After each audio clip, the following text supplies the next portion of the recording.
The normal state of a mathematician is to be stuck. There's sexism in the math world. You look up in the mountain, you envision the path, then you get there and it doesn't work. An explorer of the invisible brings something from the divine world to our own world and makes it shine for just a moment.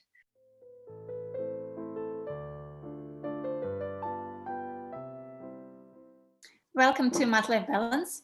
Today our guest is Giulia Saccà, an assistant professor at Columbia University working in algebraic geometry. Welcome, Giulia. I'm super curious to learn about your experience in math. Thank you for having me. I look forward to our chat today. So tell us, please, for the beginning, what brought you into mathematics? I guess in school, I was always pretty good in math and I had fun, but that was never my favorite subject. I was always more interested in history and philosophy, and in fact, I wanted to study history or philosophy. And somehow in Italy, when you go to college, you have to choose your major beforehand, and that's all you study. It's not like in the US where you can study a little bit of this and that. And actually, I would have loved it. And so it was a really hard decision for me. And on one side, I felt like I didn't want to lose math, and I knew that if I'd gone into history or philosophy, I would basically stop doing math. And on the other hand, I was really interested in other things. So it was a hard decision for me. And weighing on all of this was that half my family on my mom's side are mathematicians or physicists. So both my grandparents on that side were mathematicians, and so it made it even harder, I think, because I kind of didn't want to necessarily follow like the family tradition, but it did interest me. So, anyways, the first year of college, I was sort of going a little bit shopping between, one department and the other. And, started, all my friends, not all my friends, but there were like some friends of mine in high school that were going to the philosophy department. So I went to their classes too.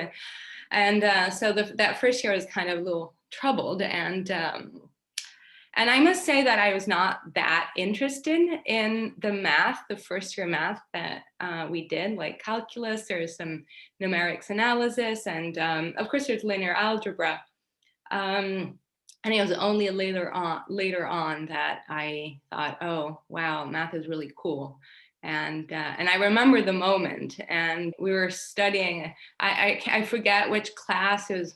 You learn that the conics in P2 form a P5, and then inside the P5 you have the log. Anyway, this is the first example of moduli space. And so I remember that after that class, I went to visit a friend in Paris, and I was on the plane and I couldn't stop thinking about this fact and how cool it was. And I think that was like the moment. It's like, yes, this is it. That's what I want to do. So. Wow, this is beautiful. Did you manage to somehow keep in touch with your interest to history and philosophy while being a mathematician? A little bit. I mean, not that seriously, I would say. I somehow find myself gravitating towards people in the humanities, and I think that has something to do with that. And so yeah, my partner is an art historian, so and, I certainly read, and I draw and I paint a little bit, and so I guess that's kind of keeps me a little linked to like the humanities world, but not in any serious way. So related to that, I was curious because you live in New York, right? You work in Columbia University. And so I can't imagine, how is it to live in New York and to be able to focus on math when there are so many cool distractions around? How do you manage? Yeah, I guess that's a good question. So part of, I mean, in some sense, I haven't been in New York that much in the last 2 years. I think that when you have something that you look forward to doing, like, going to an art show or a concert or something, I don't know, it somehow makes me more focused, and so that, you know, I feel it's good to take time off and to, like, you know, so to having things to look forward to is a, I think, good, because then when you actually work, you're actually focused on work, and then, you know, you take the time off, and it's good. Of course, that doesn't always happen, and, you know, sometimes you're so focused in writing a paper that you forget about everything else. But, you know, the good thing is that there's just always so many things going on in New York that even if you miss something, you don't have necessarily the feeling of missing out, because, you know. So I saw in your CV that after finishing PhD, you moved several times. Was it a necessity, or what was your motivation? Okay, so I was a postdoc at Stony Brook, and during the postdoc, I got this opportunity to be at IS for a year, which was really a nice year. I really enjoyed it. I had this opportunity, and, you know, it was within the postdoc, so, you know, I just asked them that if I could go for a year, and they of course said yes. And I guess that's when I met, at the end of that year, that's when I met you, right? Yeah. And then, you know, I was looking for tenure track jobs, and it was a little complicated for me because my partner was in New York City. So anyways, I, you know, ended up going to MIT for a year, and then this opportunity at Columbia opened up. And so I, you know, just went for it. So that's There was France also. But there was France, and so that too was just an opportunity that I had, and again, it was kind of a year of leave. So when you say there was an opportunity and there was an opportunity, how does it work? I was given an opportunity. Yeah. But is there any advice you could give to other postdocs on how to get more opportunities? Apply to things, and you know, talk to people at conferences. Another painful subject for many people is job market. So do you, I mean, of course it's hard for everyone, but do you think there are any advice one could give about postdoc and tenure track job market, how to go through it? Okay, it's a tough year. It's stressful. There's a lot of traveling. So one advice that I was given, and I think was good, is to, if you have teaching, to arrange, you know, teaching so that you can travel. And the other is, when you prepare for job talks, you know, have people listen to it beforehand, and really think about talking to a wide math audience. And it's if you're being interviewed at a certain place, most likely the people in your field already want you. So it's not those people that you want to convince, but it's the other people. And so, you know, if you make your talk accessible to people that are not in your field, then I think that's always a good thing. And of course, you know, towards the end of the talk, people probably are not following anymore for, you know, other reasons. And so you can always, you know, put in, you know, the theorem you're really excited about, that you proved at the end, to, you know, just, you know, talk to the people in your field. So yeah, I guess that's my advice. Oh, that's great. You know, if you don't focus on the technical and hard parts of your work, and you try to transmit this kind of the excitement that you have about your work and what, you know, I think that if that's your focus, I think it's going to come out.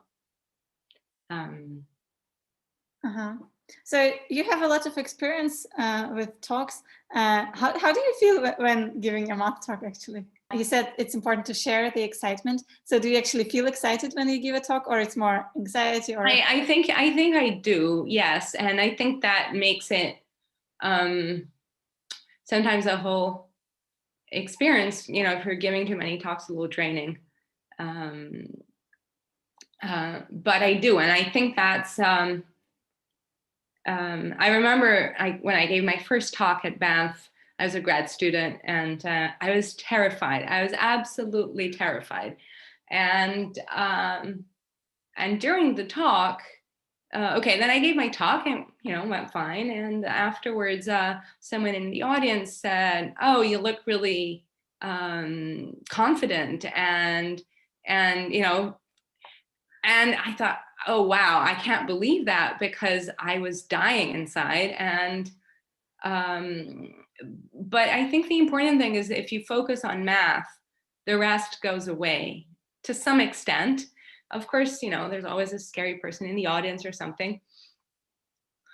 But somehow how it's worked for me is that during the talk, once you start, and maybe after the first few minutes, mostly it's, if you manage to focus your attention on the mathematics, then the rest kind of goes away. Yeah. Oh, that's cool. I actually feel the same way. Like before the talk, it's always, like, oh, I will fail to answer questions and stuff. But once it starts, it all just somehow fades, and it's so pleasant. Yeah. That's good. I guess with the job talks, maybe it was a little less so, and I felt more a bit like it's kind of a performance kind of thing, because you give the same talk. So speaking of your inner feeling versus outer perspective, I remember when we met, you were a teaching assistant at the Women in Math program that I want to talk about later. But first, I'd like to say that I remember my impression of like complete amazement, because you were teaching us some algebraic geometry, and I had an impression that you know everything about algebraic geometry. But now when I think about it, I imagine that maybe you didn't quite feel like you knew everything about algebraic geometry. So I wonder, how do you think, why is it so often in math that we have an impression that we know so little, while people around us know so much? Like, why is there such a difference? Yeah, well, first of all, certainly I did not feel I knew everything in algebraic geometry, because I know very little in algebraic geometry. So, even that's my field. But maybe it's not just math. I mean, people look at what they don't have, and whether it's math or other, whether it's how much math they know, whether it's how many theorems you've proved, whether it's other things in life, like privileges that you have, or anything. I guess that's maybe a normal condition to look at what you don't have as opposed to what you do have. Yeah, in math that happens a lot. It's striking to talk to people that you feel like are so sure of themselves or confident, and then when you actually get to know them, you discover that they feel the same way. And if people were more open about this, I think the whole experience would be a little better for everyone. So I guess it's important to talk about that. I think in grad school, I heard a rumor of one of these, super fancy professor at Princeton saying that the normal state of a mathematician is to be stuck. I like that, the fact that there is someone, so strong and so successful mathematician saying that, because it reminds everyone about not to get discouraged, right? And, if you're going to understand something that you didn't know earlier, there's going to be a point, where you're stuck, or, you don't know what's going on. And if you don't pass that point because you're discouraged, then you're never going to get across. So that's all very beautiful theoretically, but I have a practical question. So when you are stuck on a math problem, what do you do? I think it depends, but sometimes you just go on and until you get more and more frustrated.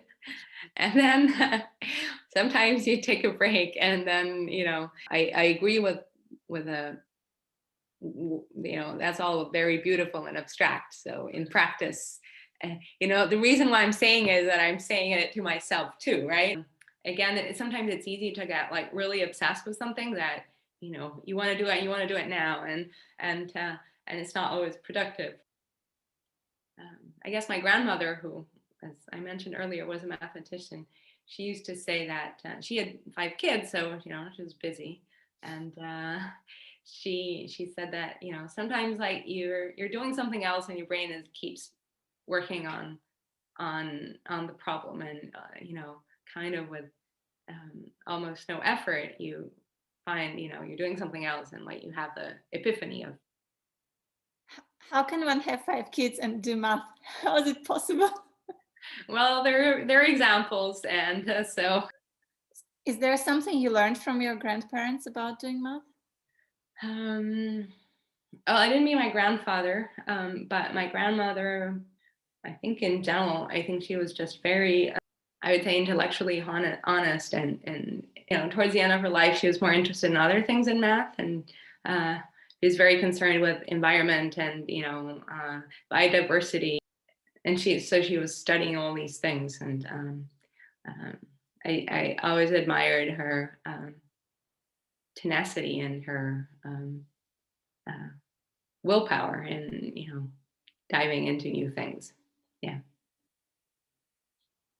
Wow. This sounds wonderful. From what I've seen or heard, it looks like you may have gotten from her or from other members of your family the strong feeling for justice. As a mathematician, what can you do to improve it a little? Okay, hard question. There is a lot of outreach and a lot of events for women in math and minorities in math and things like that. And just the sheer number of events is, changing compared to just a few years ago. Whether just that is going to solve all the problems is less clear. It's always interesting to see what the reaction is to small changes that may improve the life of minorities, and how somehow it often lashes back in ways that are maybe unexpected. You're a minority, you get a job. Oh, you only got the job because you're a minority. I often wonder how minorities, and I'm just, just to pick an example, and that's my experience of being a woman, is different in different parts of the world. And my experience is different. I don't really understand why. And it's sometimes it's paradoxical that in certain places where there's like overt sexism and there's catcalling in the street, but somehow maybe the experience of being a woman mathematician is actually easier. I don't know if that's your experience. Yeah, I just say that there are backlashes to steps forward that may be a little unexpected. I don't know if you feel that sometimes there is more subtle ways of being sexist that are harder to deal with. This is my experience. More subtle ways, you said? Yeah. Catcalling is a very unsubtle sexism, and but lack of considerations for things a woman may say is a more subtle way, right? Does that make sense? Yes, totally. I would be curious to know more. I don't know how much comfortable you'll be see it, because I see it very black and white. So for me, my memories about being living in Russia are very sexist colored. And so all the rest of the experience, like in Europe and US, and when like my life after living in Russia feels like I've never meet sexism, or when I very occasionally do, I'm like so surprised that it's like meeting a leopard on the street, like that kind of, I'm shocked. But then I guess there is a lot of like black and white thinking in this. So maybe I notice it more or remember it more there, and I somehow idealize the world here. I see.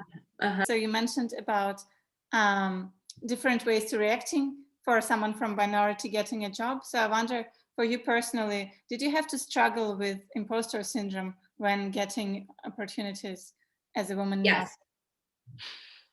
Yes. Absolutely. So I think it's always a struggle, and I think that for me at the moment, sort of overcoming that kind of thing is like, you know, my biggest priority in terms of, you know, the psychological aspect of doing math. Yeah. In some sense, it's related to what we were saying earlier about, you know, everybody else thinks the other people know a lot more, and because you don't know, but, you know, a lot of other people may feel that way. The first step to me is to realize how easy it is to internalize things that harm minorities, and answer to the previous question about, you know, what can you do, what can, you know, it's I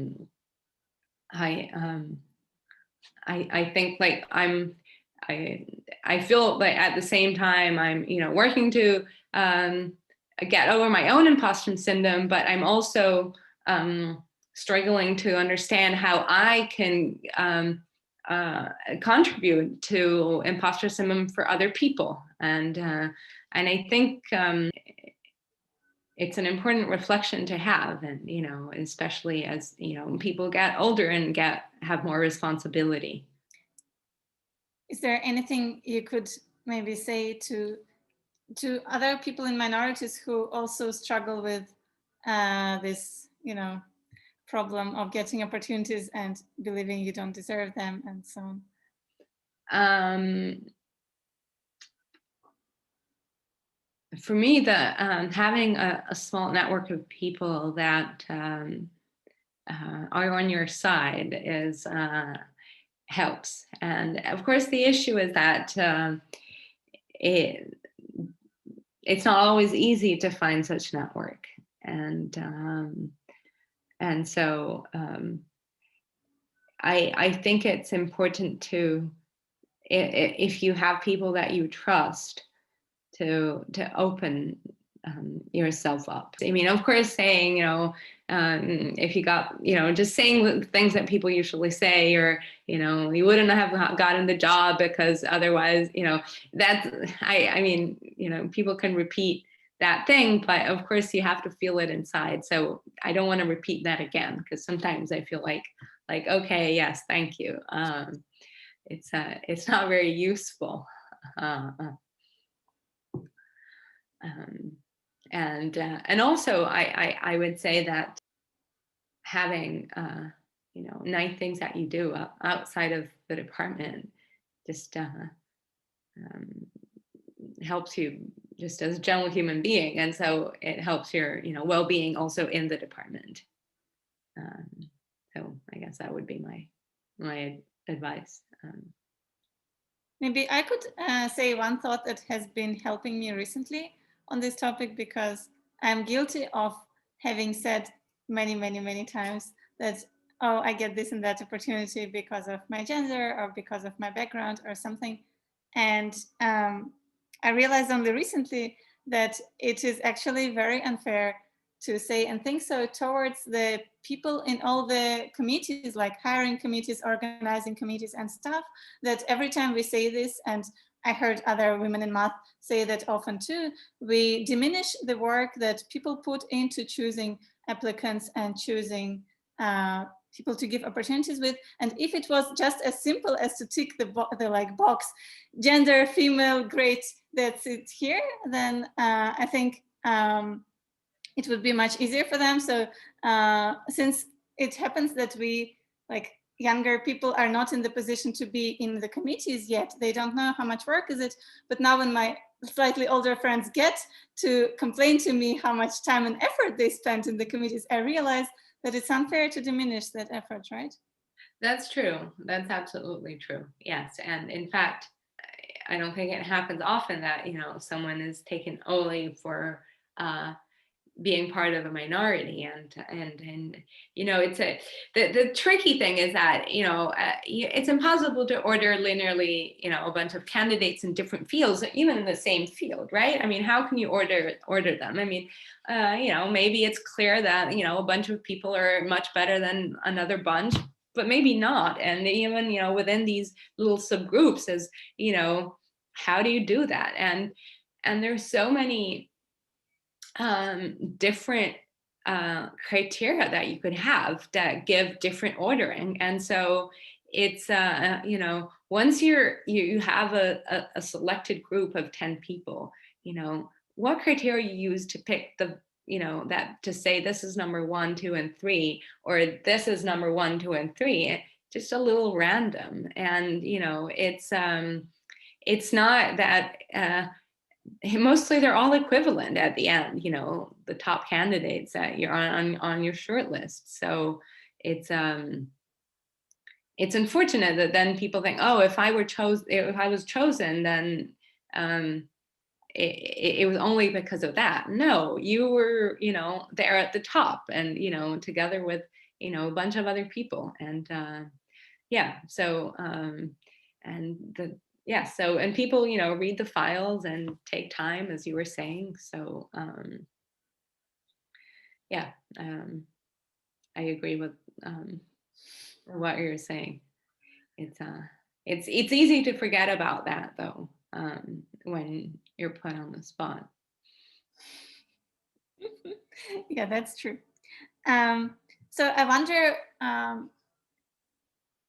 maybe having a family mathematicians in the family helps, but still I'm curious, when you were growing up mathematically, did you have role models that you could look up to? Well, I mean, yes, and definitely Claire Wazan, is certainly someone that, of course, I've always admired a lot. But there's a lot of other women that I met, and even outside of my field, and in fact, even outside of math. I mean, I was just thinking recently. I have a friend who's in cinema, and she was telling me how she was dealing with some sexist coworkers and how he just shut them up. And I thought, oh, I would have gone home and cried and whined about it. It's that's the attitude to have, and so I think I was very lucky because I did have these role models, but I think you can also look for them outside of math if you're in your immediate circles. You don't have them, and I think to some extent I don't realize how the fact that my grandmother was a mathematician just made me give for granted the fact that a woman could be a mathematician. So I may not, appreciate that much how lucky I was in that respect, because in fact, I never thought of any issue with gender and math until I came to the US. And at the beginning, I don't think I ever had to worry about it. And, mostly because, I was always one of the top students. So I don't know, I just never had to, and maybe I was overlooking something, but maybe I was just very, very lucky. And it's funny because in terms of gender things, there are other things in Italy that were upset at me. And for example, I like to play soccer, and in Italy, soccer is a men's game. And people would say, oh, you can't play soccer, or, if you play soccer, you're not going to be very feminine, or, all kind of stuff like that. And when I came to the US, if anything, these things swapped, because in the US, women is a soccer game, and a lot of women play soccer, and I was like, oh, I wish I'd had the opportunity to do, like, be in a team when I was growing up. And I really, and on the other side, I just maybe came out of my bubble and realized there's sexism in the math world. And so it's interesting that I hadn't thought about these issues before I came to the US. And in fact, for me, that women in math thing at IS was kind of important in sort of my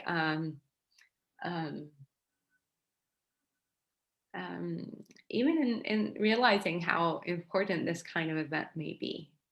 And I think I had some internalized some prejudice on that kind of event. And that was the first Women in Math event that I participated in, basically. I think I'd been to some Women in Math lunch or something, but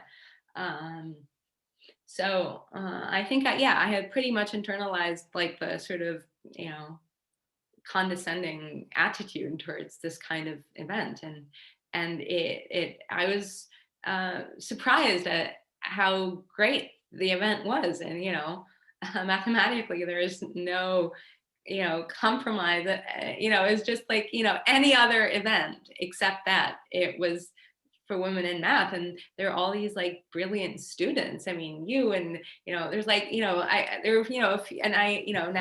kind of see you all, like, growing up, and it's really nice, and it just shows how I had internalized the sort of sexist attitude. And so yeah, that was an important moment, I think, in this kind of in my reflection on the role of women, and then minorities. You can maybe start by understanding the problem that a certain minority has, and then we can think more broadly and start including other categories, and and realize what are the similarities and what are the differences of their experience. I'm so happy that you spoke about this program. Actually, I was planning to make the first ever advertisement on my channel. Well, no one pays me for it, but I'd like to say that this program at Institute for Advanced Study in Princeton, called Women in Mathematics, was the best math program I've ever been to.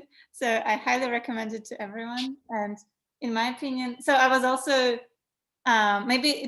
maybe now it would feel differently, but back then it was the first time I've seen women mathematicians. So that was very surprising. But that's not the only thing. I think at that program, the organizers put an outstanding effort for adding empathy and taking care of the participants, and also put effort into networking more than just bring people together and let them talk. So I wanted to mention just one example, a little thing which made this experience very different for me than other conferences, is that in the first evening, all the participants were given a booklet with descriptions of the participants. So there were photos and affiliations and also hobbies. So, like, we were all asked in advance to write about our interests and hobbies. And so in the first, at night of the day, I read through like the whole book, and it helped me to remember the participants. So it's the only conference ever where I actually remember who was there, because there are like always so many names and so many new people. But thanks to that booklet, I can now recognize these names and like see the people becoming tenure tracks already and whatnot. And it's so helpful, I think. Yeah, I mean, I don't remember the booklet, but it was I love that workshop, and it was really the start of something for me, of thinking about this kind of issue, and which I had sort of always just pushed to the side. It's really interesting that like coming from completely different perspectives, we both enjoyed this program. So everyone who can apply should apply. It's for undergraduates and early PhD students. Very, very good. Yeah, I've actually been, every so often I go look up, what are the next few programs and what are the topics, just to see, if, what an algebraic geometry is coming up, so that I can, send some undergrads or someone, there, or, yeah. Yeah, it would be so good. I hope they have one related to our interests at some point soon. Yeah. And yeah, I actually made even 2 close friends at that program, which is, a lot. Oh, yeah. For one math event. Uh-huh. And unrelated to minorities question, a majority question. Mm-hmm. There is a huge majority in algebraic geometry who is organizing a giant seminar, and you're one of them. The Zoom online algebraic geometry seminar, which is super cool. So there are almost 40 organizers or something. Yeah, I forget how many, but we're a lot.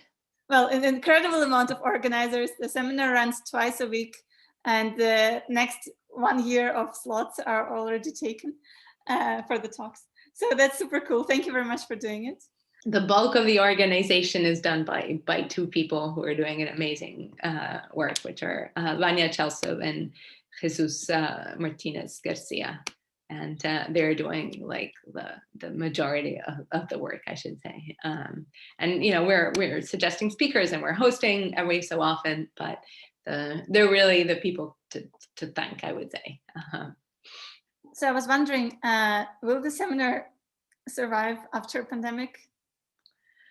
I think maybe in some form of other, yes. I don't think it's entirely clear. And in general, it's interesting to think about what will happen to the various online seminars. And it's of course not the same thing attending an online seminar than being live, but at the same time, it's given the opportunity to people that are in areas that have and don't have the means to invite people to be exposed to math. So I hope that there are some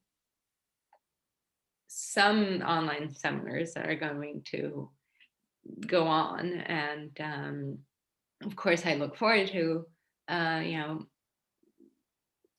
live conferences again, but I think that some amount of online seminars, I hope they're going to stay. The hard format is a hybrid one, I feel. I think it's more challenging, both to be in the audience and and for the speaker. Have you been in hybrid seminars that worked out well? I'm giving a talk at one in 2 days, so I don't know. We'll see. But yeah, so I'm just wondering. I think it has been, although it has been a terrible year, but for many people and many reasons, but also I think it was an important year for research in terms of making it more accessible for, as you said, people who are far away, so not in the center of math happening in like US and Europe. Do you think we will manage to like keep up some accessibility afterwards? And I definitely hope so. And in general, I think that even if it's not going to be live, the people are going to record and post videos a lot more. And so maybe if the live the video is not of a conference is not going to be live, still, I think the fact that everybody is now watching videos of math talks. And so I recently learned that there are people that watch math talks at twice the speed, or, you know, it's like, you know, if you're watching a lecture in your area and you want to skip all the sort of background, you can, you know, just watch it at twice the speed. I've never done that, but I thought that was funny. So yeah, I hope that that some of it will stay, because it's a resource for people that are not in, like, you know, the best universities, the most financed places in the world, right? So, and I think some will stay, yes. That's good. I think most of my audience on YouTube is from countries which are further from Europe and US, so it would be harder for them to travel. And I've been receiving, like, every other day emails from people from, I don't know, Pakistan, Chile, South Africa. Oh, wow. Saying thank you for making these videos, and I'm so happy with those emails, really. That's great. Yeah, actually, you know, you were asking earlier what people can do, and I think what you're doing, even with these videos, is a really cool job. So thank you. It's a really great idea. Thank you. I'm super happy doing it. Let me ask you, you must have lots of, like, math thoughts, ideas, projects, whatnot, half-baked thoughts. How do you keep track of all this stuff? How do you record it? Do you have, like, a notebook, or how to? Yeah, I have a notebook, and then I okay, I'm not a very organized person, so, but I have a notebook, and the notebook is does not contain the actual math. The actual math is done on a pad of paper, and then I kind of separate the various projects in either different folders or different files on the desk, and so the notebook is kind of more organizing the different piles rather than you know, containing actual math. I mean, occasionally, you know, you're on the subway or something and you want to scribble something, and you know, want to say, oh, does this work, and, you know, whatever. But it's more kind of organizing the different notepads, I would say. So what do you write in that notebook then? I don't know, maybe like the things I want to think about, and, you know, the priorities that I have, or, you know, maybe you have to answer a math email or something. Oh, sounds reasonable. Yeah. How do you do that? Oh, I came up with a system that works. I'm super excited about it. And I think it took me many years to finally realize that for me, it's very important to be extremely honest with myself, which means that I used to, as a student, I used to, like, try to, when I was learning math, I used to write, you know, like, I don't know, copy from a book or something, like write pieces of math. So instead of that, I now have a file where I write all the math I actually understood. So this is digital. You write in tech. Yeah. So no, just like, oh, that's another thing. I'm honest with myself about the fact that checking is longer for me than writing in words. So I just have a file where I write in words. Like if there was, I don't know, your talk and you would speak about some examples of moduli spaces, and I would not remember the examples, but get only the main idea, I would write there only the main idea. So what I actually got. So that's one file with like everything I can get like out of math. The second file is another very honest file where I write on top that like these are math ideas that I'm lazy to think about, but it would be good to think about. So like with, you know, vague questions and whatever. So the booklet contains that kind of stuff, like vague things that you want to eventually think about, and you just want to write them down somewhere because you want to remember them at some point in the future. Yeah. And the third file, which is super important, which I only started doing this year, and it has been super helpful in terms of fighting the imposter syndrome, which is I write every day what I did in math in like detail in that file, so that I see that every day I've done a little, but at least I've done something every day. Wow, I'm impressed. But before I used to have a feeling that I don't do any research ever because I just like chat with collaborators, go to a talk, don't get much out of it. Like, everything felt like not real, And you managed to be consistent? Yes. Wow, okay. I'm very impressed. It was years of frustration before, but now. Maybe it's not necessarily if you actually feel that you're doing research anyway, but for me it was a big change to see that research consists of these little things, none of which feels like a big thing, but together they actually sum up to something.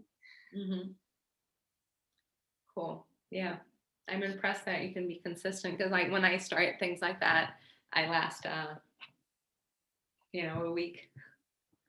But I think it's really important what to write down, because at some point at the PhD time, I was also frustrated, and I tried to write down how much time I spent on something, and this was like the worst idea possible, because after 2 days I was so frustrated to see that I spent 4 hours at something that actually takes 20 minutes.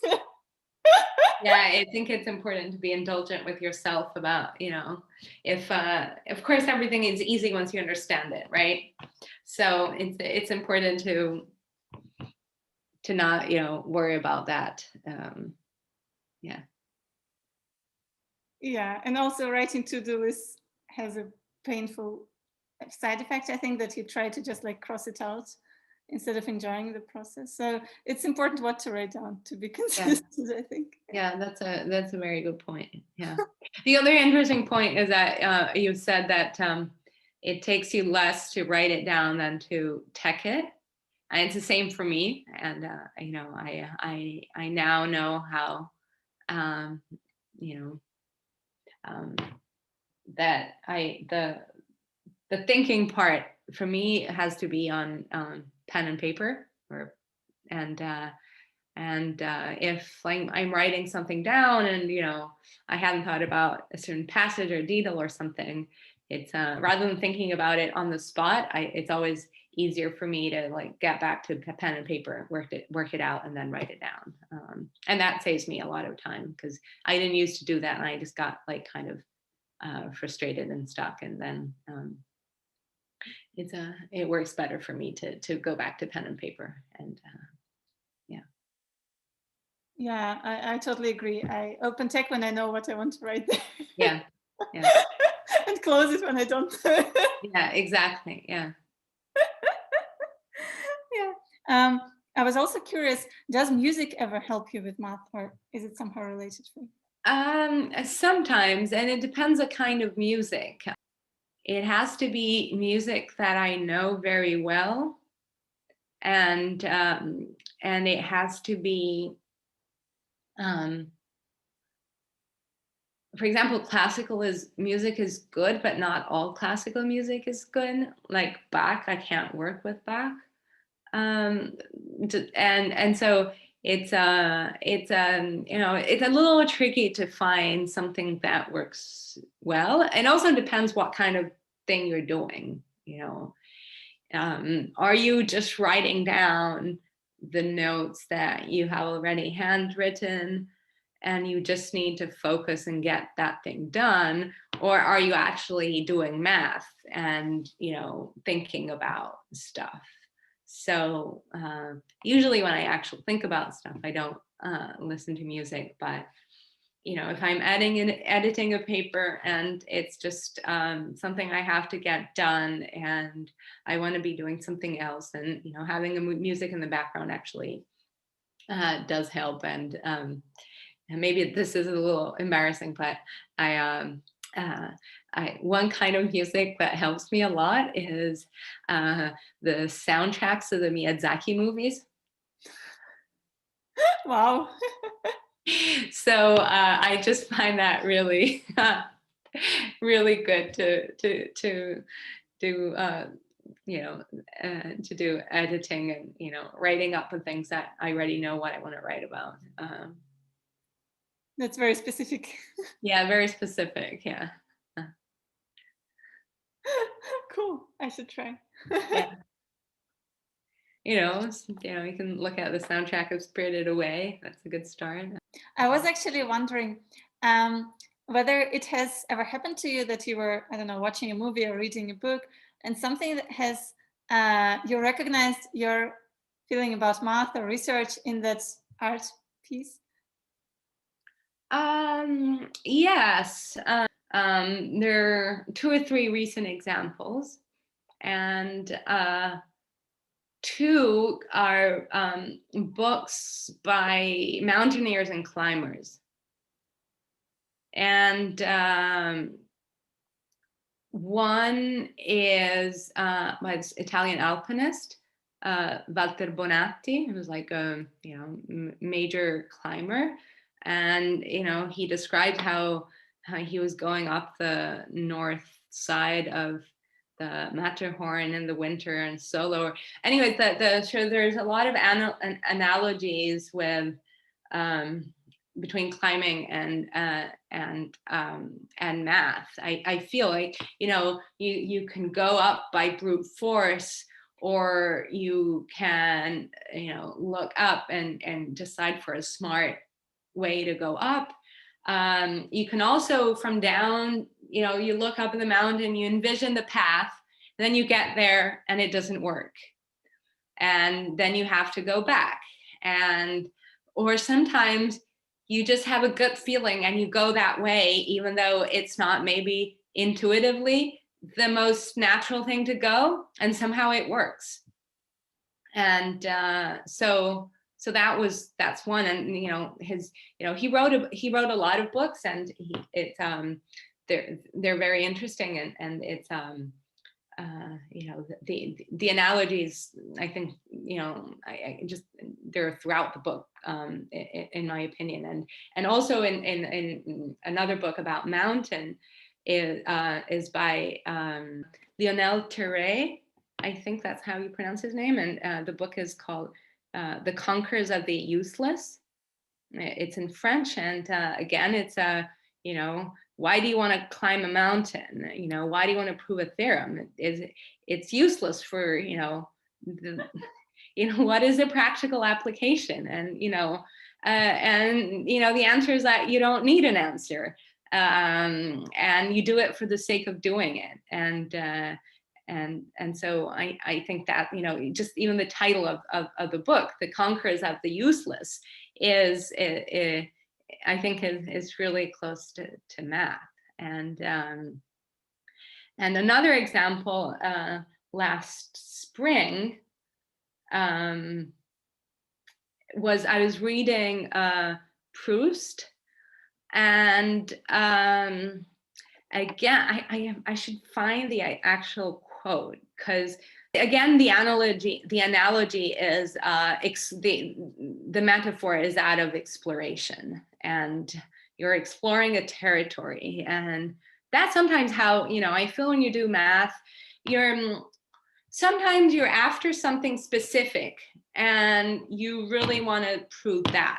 Sometimes you just like, how does this thing work? And you just like, it feels like you're in a new place, and you're just like looking around and see how this new place is. You're the third person on my channel who is mentioning Proust. I'm so excited about it because... Oh, really? Should I read it in French? As you wish.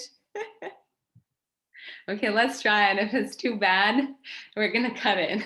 I don't know if you remember that Swan is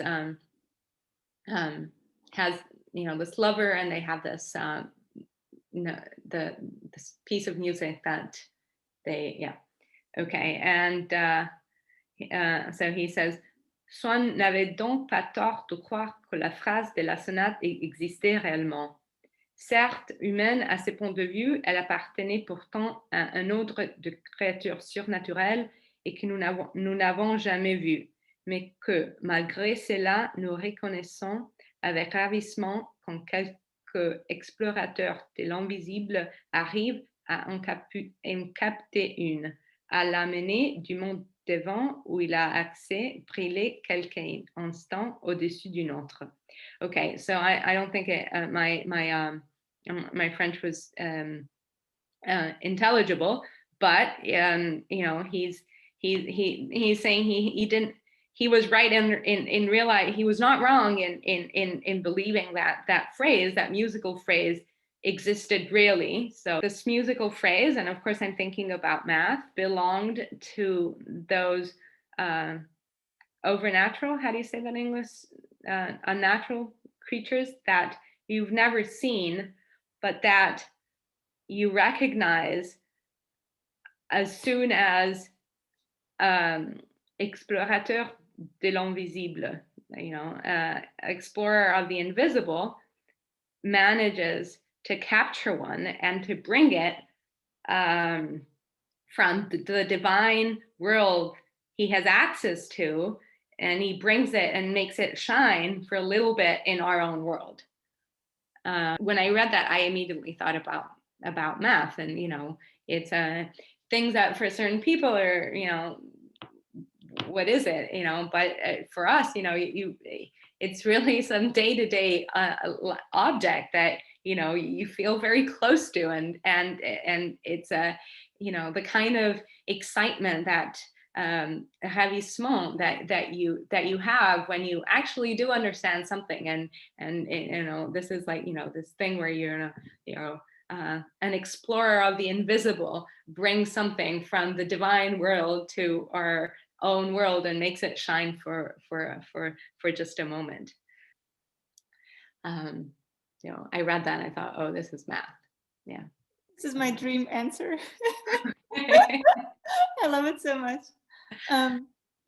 This is actually funny that so when I was reading Proust when pandemic started, as I said in the interview already, that I thought this is the time the forgotten time has come. So I started reading Proust, and I didn't have such a beautiful quote as you said that would relate me to math, but I also found an answer to a question related to math, which I was always confused when people, I don't know if you have this experience, but people occasionally say, people from humanities say, oh, you're a mathematician, can you solve this problem and give some I don't know, engineer kind of task for you.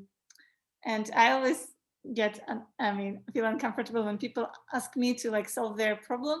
And when I was reading that famous scene of Proust about the memories, the connection with the childhood, and I thought that the special thing about problems we like to solve in math is that we like to find, come up with our own questions and answers to them, or maybe simultaneously or somehow, but we are not so happy when someone else gives us questions and says solve this. It's a very different experience somehow.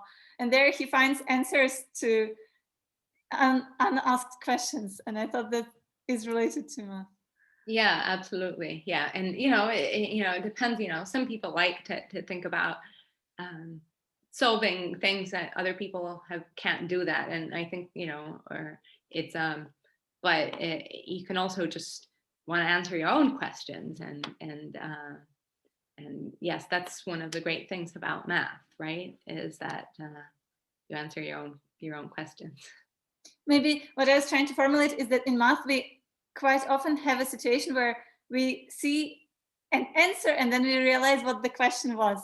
And I think that was the feeling that he had somehow described, that he didn't. Sure, yeah. It's just so cool. Yeah. I think that book is also great because so many people from completely different worlds find their answers there. Mm-hmm, absolutely, yeah.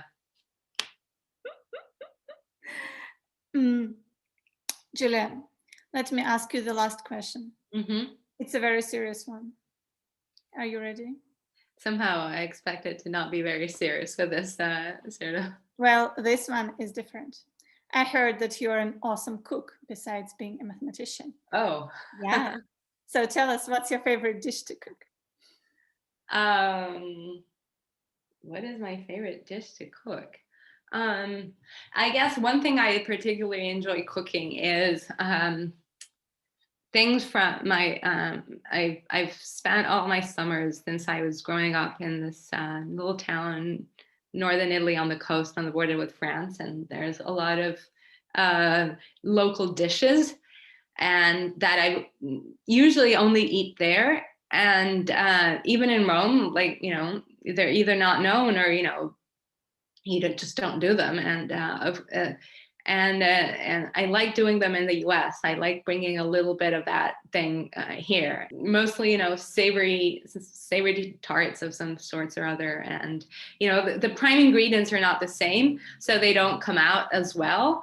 But it's, you know, this connection to this land. And also my grandmother, the mathematician, that's where she was from. And so there's this whole connection to the land and to these old traditions that, you know, she taught me how to do these things. And it's, I really like to cook these things.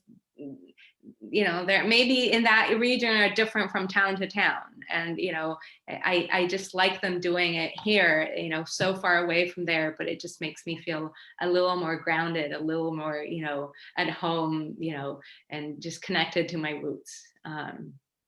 Oh, so, okay, let me ask you for the very end.